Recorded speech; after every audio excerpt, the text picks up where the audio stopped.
Aujourd'hui les croque-lecteurs, comme vous devez en avoir l'habitude maintenant, nous nous sommes débarrassés de nos chroniqueurs. Les vacances arrivent bientôt, il est temps de commencer à s'y habituer. Et oui, c'est toute une préparation. Par conséquent, vous aurez le plaisir de découvrir, après notre superbe et formidable générique, l'interview de 3 auteurs.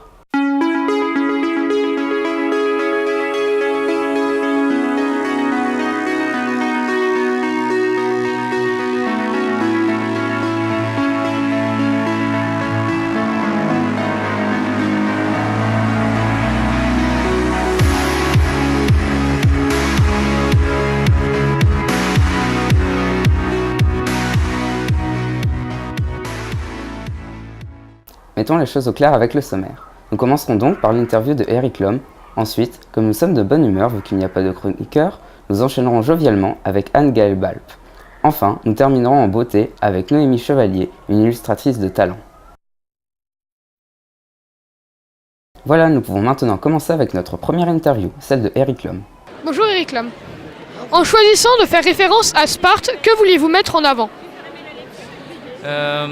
Je fais référence à Sparte, mais également un petit peu à l'esprit général de la Grèce antique. Et ce que j'essaye de mettre en avant dans ce roman futuriste, c'est la sagesse du mode de vie des anciens Grecs, dont on serait bien inspiré de s'inspirer, et notamment la mise en garde permanente qu'ils avaient contre ce qu'ils appelaient l'hubris, c'est la démesure, l'excès, qui peut définir aujourd'hui notre propre société par contre. Vous parlez d'actes de terrorisme dans votre roman. Faut-il y avoir un écho à ceux qui ont secoué la France ces dernières années ? Forcément, un écrivain, c'est quelqu'un qui n'écrit pas que des choses, que des choses qui appartiennent au rêve, qui appartiennent à son propre univers. Ce qui est intéressant, c'est de faire écho aux événements qui secouent sa propre époque, et c'est d'amener les lecteurs à réfléchir et à s'interroger sur des choses qui aussi les touchent de près, même si c'est à travers le prisme de la science-fiction. En définitive, votre livre ne dénonce-t-il pas notre société ? Alors je ne sais pas si mon livre ne dénonce rien en fait, il pousse à s'interroger sur notre société. C'est ce qui m'intéresse, c'est qu'un lecteur, j'ai pas à lui dire voilà ce que je pense, moi je pense que si, je pense que ça. J'essaie de le pousser à réfléchir, je lui dis et si ? Réfléchis, est-ce qu'il n'y a que cette manière possible de vivre ? Est-ce que la manière dont on vit, dont on traite les gens aujourd'hui, est-ce que c'est ce qu'il y a de mieux ? Est-ce qu'on ne pourrait pas arranger ça, améliorer ça ? C'est pousser le lecteur à se questionner, à s'interroger. C'est ça qui m'intéresse. Vous êtes plutôt habitué à écrire des séries. En quoi écrire un tome unique est-il différent ? Est-ce seulement une simple question de nombre de pages ? Non, ça oblige à resserrer l'histoire. Voilà, ça oblige à resserrer l'histoire. Et moi, ce qui m'intéresse, c'est que le livre est parcouru par une tension inhabituelle pour moi. Une trilogie, par exemple, c'est étirer une histoire sur 3 tomes et donc sur 1 an et demi à peu près. En ce qui me concerne, et un livre unique, ça permet de concentrer cette tension en un volume et en 6 mois d'écriture à peu près. Donc c'est un travail différent, mais qui m'a beaucoup plu. Une fois que le livre est terminé, on a terminé. Avez-vous d'autres projets pour 2018 ? Alors, c'est un peu particulier puisque j'ai mon premier roman adulte de littérature générale qui sort en janvier, et je vais accompagner la sortie de ce livre, et je suis en train d'écrire un autre livre pour adultes. C'est autre chose, c'est un nouveau défi qui m'intéresse de relever. Allez, pas de temps à perdre. Nous pouvons tout de suite passer à Anne-Gaëlle Balp. Et croyez-moi, elle a l'air passionnante. Bonjour Anne-Gaëlle Balp, pouvez-vous nous présenter votre roman L'écrivain abominable ? Bonjour, alors c'est un roman qui est destiné aux enfants à peu près à partir de 9 ans jusqu'à 12, 13, 77 ans, qui raconte l'histoire d'un garçon qui s'appelle Manolo, qui vit dans un cirque et qui déteste lire, entre autres. Et Manolo est obligé d'aller dans une classe parce que son maître itinérant a un accident. donc, et que son père veut absolument qu'il continue l'école. Donc il va dans une classe et, manque de chance pour lui, justement cette semaine-là, cette classe a invité un écrivain. Or Manolo trouve ça complètement nul, inintéressant. L'écrivain qui va arriver va s'avérer être absolument monstrueux. Et Manolo va se retrouver un peu malgré lui seul héros capable de peut-être sauver le reste de l'école. Voilà, j'en dis pas plus parce que ça marche beaucoup sur le suspense. Donc Comment avez-vous décidé d'écrire sur le métier d'auteur et la question de l'imagination? Est-ce lié aux rencontres scolaires que vous pouvez effectuer? Alors oui, complètement, puisqu'on a effectivement une partie du livre, le début, qui se passe dans une école avec l'écrivain qui arrive, la classe qui prépare les questions, l'écrivain qui va répondre aux questions. Mais évidemment, moi je me suis amusée à prendre ça de façon complètement inverse à ce qui se passe d'habitude, puisque d'habitude c'est un très beau moment, ça se passe très bien, tout le monde est très content, y compris l'auteur. Là, ça ne va pas du tout être le cas, puisque l'auteur ne va pas être du tout celui qu'on imagine. Ça va être un auteur horrible qui va pas du tout être là finalement pour s'intéresser aux enfants et pour répondre à leurs questions.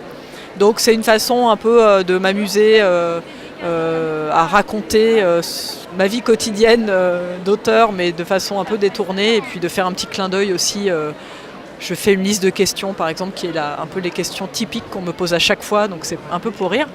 Et dans l'idée que la prochaine fois qu'on m'invite dans une classe qui aura lu ce livre, j'espère que les classes vont s'amuser justement à détourner eux aussi cette rencontre et à s'amuser avec ça. Bon, on verra bien. Comment trouvez-vous les illustrations de Ronan Badel? Avez-vous collaboré avec lui? Alors moi j'adore ce que fait Ronan Badel. Donc, quand mon éditeur m'a proposé de faire illustrer cette histoire par Ronan Badel, j'étais aux anges. Et puis après on s'est rencontrés complètement par hasard, alors qu'on attendait de savoir s'il avait envie et s'il était disponible pour faire ce livre avec nous. On s'est rencontrés dans un salon du livre, on a sympathisé, et donc voilà, donc ça s'est bien passé. En plus on est devenus amis, du coup c'est d'autant plus agréable de collaborer. Après, la collaboration se fait surtout avec l'éditeur, en fait, du point de vue de l'illustrateur, c'est surtout avec l'éditeur qui va travailler.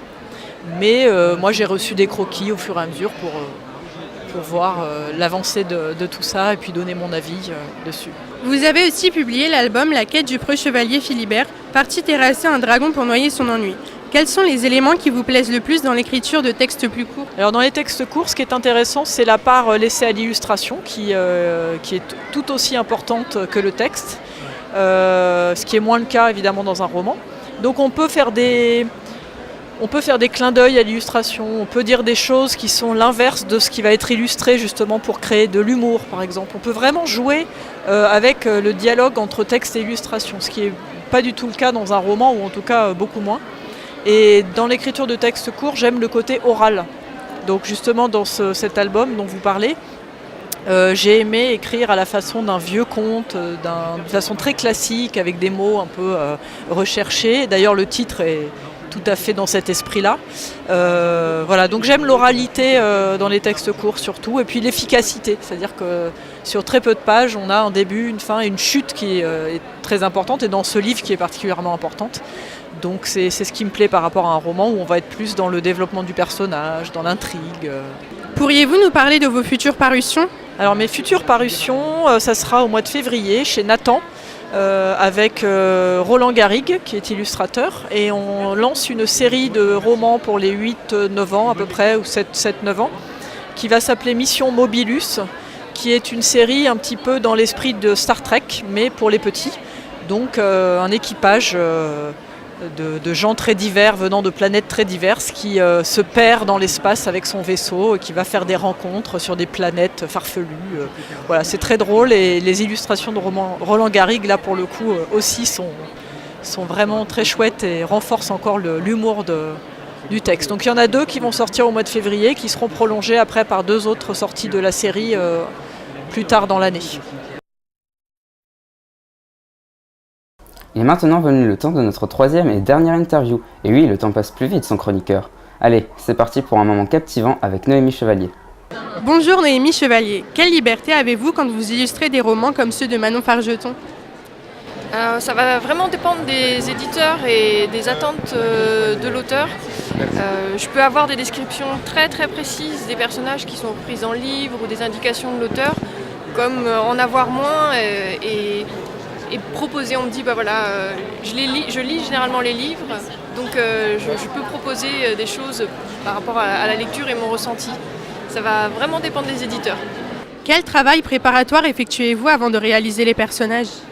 Alors du coup, donc je lis le livre, je regarde des indications, des descriptions, des caractères, et je fais pas mal de croquis pour essayer de capter ce que j'ai ressenti dans le caractère des personnages pour les reproduire, oui, dans des expressions. Grâce à quelle technique réalisez-vous vos illustrations?